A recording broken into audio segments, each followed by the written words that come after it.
होगा। वैक्सीन सुरक्षा कवच की मजबूती के लिए देश में सभी वयस्कों के लिए प्रिकॉशन डोज भी उपलब्ध हैं।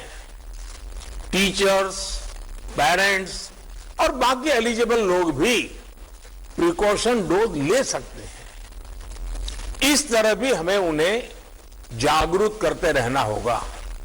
साथियों, तीसरी लहर के दौरान हमने हर दिन 3 लाख से ज्यादा केसेस देखे हैं।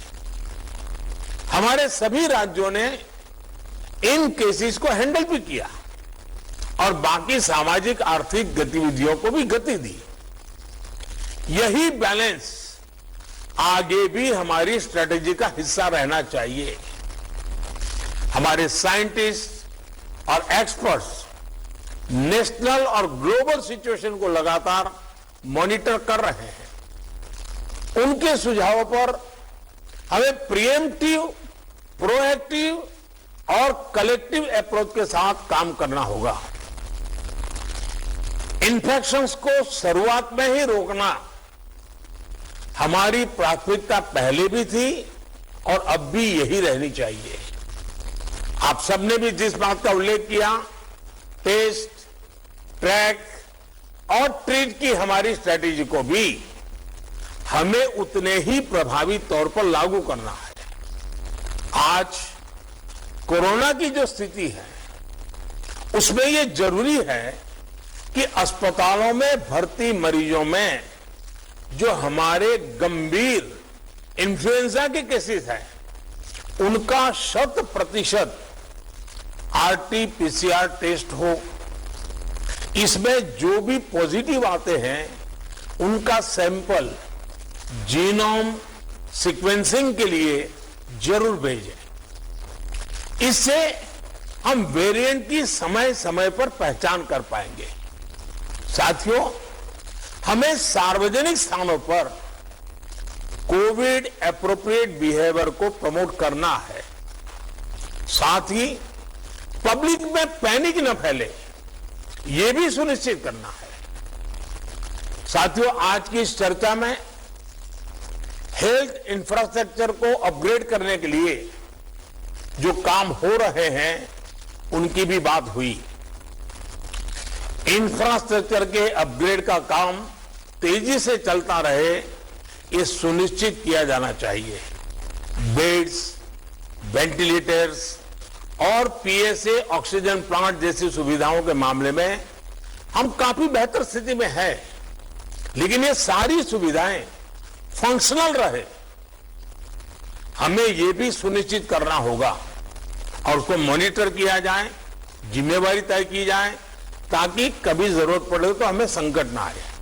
साथ ही अगर कहीं कोई गैप है तो मैं आग्रह करूंगा कि टॉप लेवल पर उसको वेरीफाई किया जाए, उसको भरने का प्रयास हो। मेडिकल कॉलेजेस, जिला अस्पताल, इन सब में हमें अपने मेडिकल इंफ्रास्ट्रक्चर को भी स्केल अप करना है और मैन पावर को भी स्केल अप करना है। मुझे विश्वास है आपसी सहयोग और संवाद से हम लगा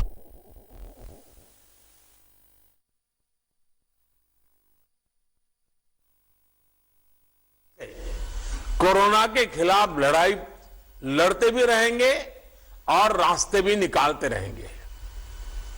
साथियों, कोऑपरेटिव फेडरलिज्म की जिस भावना को संविधान में व्यक्त किया गया है उस पर चलते हुए भारत ने कोरोना के खिलाफ मजबूती से ये लंबी लड़ाई लड़ी है। वैश्विक परिस्थितियों की वजह से, बाहरी कारकों की वजह से देश की आंतरिक परिस्थितियों पर जो प्रभाव होता है, केंद्र और राज्यों ने मिलकर उसका मुकाबला किया भी है और आगे भी करना ही होगा। केंद्र और राज्यों के साझा प्रयासों से ही आज देश में बड़े स्तर पर हेल्थ इंफ्रास्ट्रक्चर में सुधार हो पाया है। लेकिन साथियों, आज इस चर्चा में मैं एक और पक्ष का जिक्र करना चाहता हूं। आज की वैश्विक परिस्थितियों में भारत की अर्थव्यवस्था की मजबूती के लिए आर्थिक निर्णयों में केंद्र और राज्य सरकारों का तालमेल, उनके बीच सामंजस्य पहले से अधिक आवश्यक है। आप सभी इस बात से परिचित है कि जो युद्ध की परिस्थिति पैदा हुई है और जिस प्रकार से सप्लाई चेन प्रभावित हुई है, और ऐसे माहौल में दिनों दिन चुनौतियां बढ़ती जा रही हैं। ये संकट, वैश्विक संकट, अनेक चुनौतियां लेकर के आ रहा है। ऐसे संकट के समय में केंद्र और राज्यों के बीच तालमेल को, कोऑपरेटिव फेडरलिज्म की भावना को और बढ़ाना अनिवार्य हो गया है। अब मैं एक छोटा सा उदाहरण देता हूं। जैसे पेट्रोल डीजल की कीमतों का एक विषय हम सबके सामने है। देशवासियों पर पेट्रोल डीजल की बढ़ती कीमत का बोझ कम करने के लिए केंद्र सरकार ने एक्साइज ड्यूटी में कमी की थी। पिछले नवंबर महीने में कम की थी। केंद्र सरकार ने राज्यों से भी आग्रह किया था कि वो अपने यहां टैक्स कम करे और ये बेनिफिट नागरिकों को ट्रांसफर करे। इसके बाद कुछ राज्यों ने तो भारत सरकार की इस भावना के अनुरूप यहां टैक्स कम कर दिया, लेकिन कुछ राज्यों द्वारा अपने राज्य के लोगों को इसका कोई लाभ नहीं दिया गया। इस वजह से पेट्रोल डीजल की कीमतें इन राज्यों में अब भी दूसरों के मुकाबले कहीं ज्यादा है। ये एक तरह से इन राज्यों के लोगों के साथ अन्याय तो है ही, साथ ही पड़ोसी राज्यों को भी नुकसान पहुंचाता है। स्वाभाविक है कि जो राज्य टैक्स में कटौती करते हैं उन्हें राजस्व की हानि होती है। जैसे अगर कर्नाटका ने टैक्स में कटौती नहीं की होती तो उसे इन 6 महीनों में 5,000 करोड़ रुपए से ज्यादा का राजस्व मिलता। गुजरात ने भी टैक्स कम नहीं किया होता तो उसे भी 3,500-4 हजार करोड़ रुपए से ज्यादा का राजस्व और मिलता। लेकिन ऐसे कुछ राज्यों ने अपने नागरिकों की भलाई के लिए, अपने नागरिकों की को तकलीफ न इसलिए अपने वेट में, टैक्स में कमी की पॉजिटिव कदम उठाए। वहीं गुजरात और कर्नाटक के पड़ोसी राज्यों ने टैक्स में कमी न करके इन 6 महीनों में 3,500 करोड़ रुपए से लेकर के 5-5.5 हजार करोड़ रुपए तक अतिरिक्त राजस्व कमा लिया। जैसा हम जानते हैं कि पिछले साल नवंबर महीने में वैट कम करने की बात की थी, सबको मैंने प्रार्थना की थी, लेकिन कई राज्य, मैं यहां किसी की आलोचना नहीं कर रहा हूं, मैं सिर्फ आपसे प्रार्थना कर रहा हूं, आपके राज्य के नागरिकों की भलाई के लिए प्रार्थना कर रहा हूं। अब जैसे उस समय 6 महीने पहले कुछ राज्यों ने बात को माना, कुछ राज्यों ने नहीं माना। अब कई राज्य जैसे महाराष्ट्र, पश्चिम बंगाल, तेलंगाना, आंध्र प्रदेश, तमिलनाडु, केरला, झारखंड, किसी न किसी कारण से उन्होंने इस बात को नहीं माना और उनके राज्य को, नागरिकों को बोझ कंटिन्यू रहा। मैं इस बात में नहीं जाऊंगा कि इस दौरान इन राज्यों ने कितना रेवेन्यू कमाया, लेकिन अब आपसे मेरी प्रार्थना है कि देश हित में आप पिछले नवंबर में जो करना था, 6 महीने डिले हो चुका है, अब भी आप अपने राज्य के नागरिकों को वैट कम करके इसका बेनिफिट पहुंचाइए। आप सब जानते हैं कि भारत सरकार के पास जो रेवेन्यू आता है उसका 42% तो राज्यों के ही पास चला जाता है। मेरा सभी राज्यों से आग्रह है कि वैश्विक संकट के इस समय में कोऑपरेटिव फेडरलिज्म की भावना पर चलते हुए एक टीम के रूप में हम सब मिलकर काम करें। अब मैं कई विषय हैं, बारीकी में नहीं जा रहा हूं, जैसे फर्टिलाइजर। आज हम तो फर्टिलाइजर पर दुनिया के देशों पर डिपेंडेंट है। कितना बड़ा संकट आया है, लगातार अनेक गुना सब्सिडी बढ़ रही है। हम किसानों पर बोझ ट्रांसफर नहीं करना चाहते। अब ऐसे संकट झेलने पड़ रहे हैं, तब मैं आप सबसे आग्रह करता हूं, प्रार्थना करता हूं कि आप अपने राज्य, अपने पड़ोसी राज्य, सभी देशवासियों के हित में उसकी सर्वोच्च प्राथमिक दे। मैं एक और उदाहरण देता हूं। अब नवंबर में जो करना था नहीं किया, इसलिए पिछले 6 महीने में क्या हुआ है, आज चेन्नई में, तमिलनाडु में पेट्रोल करीब 111 रुपया के पास है।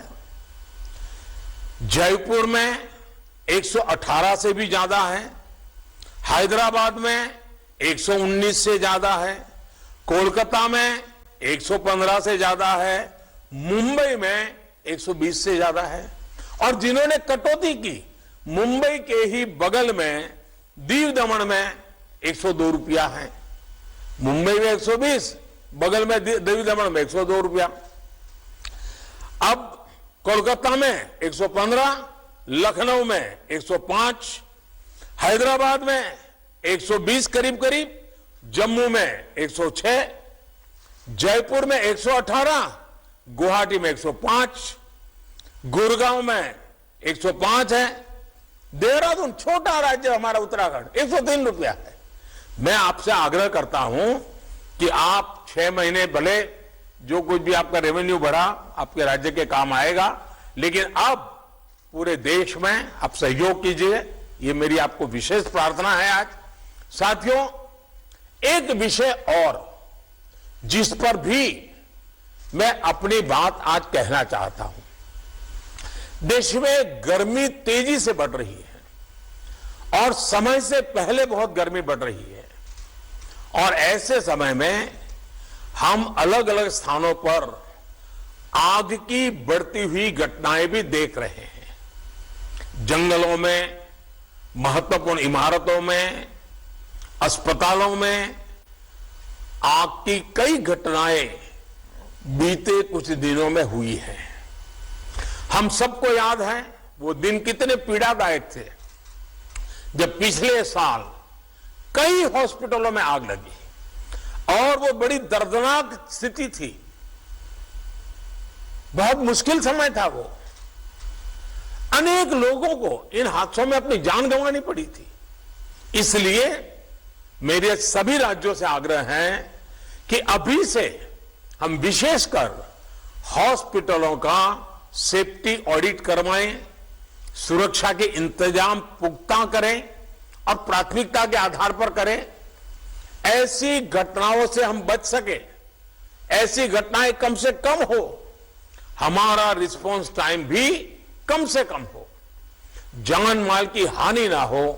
इसके लिए भी मैं आपको आग्रह करूंगा कि आप अपनी टीम को विशेष रूप से इस काम पर लगाइए और बिल्कुल मॉनिटरिंग कीजिए, ताकि देश में कहीं हादसा न हो, हमारे निर्दोष नागरिकों को जान न गंवानी पड़े। साथियों, आप सभी ने समय निकाला, इसके लिए मैं एक बार फिर आप सबका आभार व्यक्त करता हूं। और हमेशा मैं आपके लिए उपलब्ध रहता हूं। कोई भी जरूरी सुझाव आपके होंगे तो मुझे अच्छा लगेगा। मैं फिर एक बार आप सबका बहुत बहुत धन्यवाद करता हूं।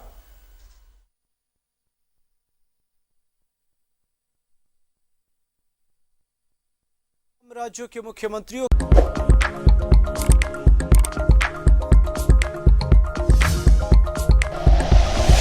Like and share videos, subscribe करें हमारा चैनल और प्रेस करें बेल आइकॉन। न्यूज़ 11 भारत, सच है तो दिखेगा।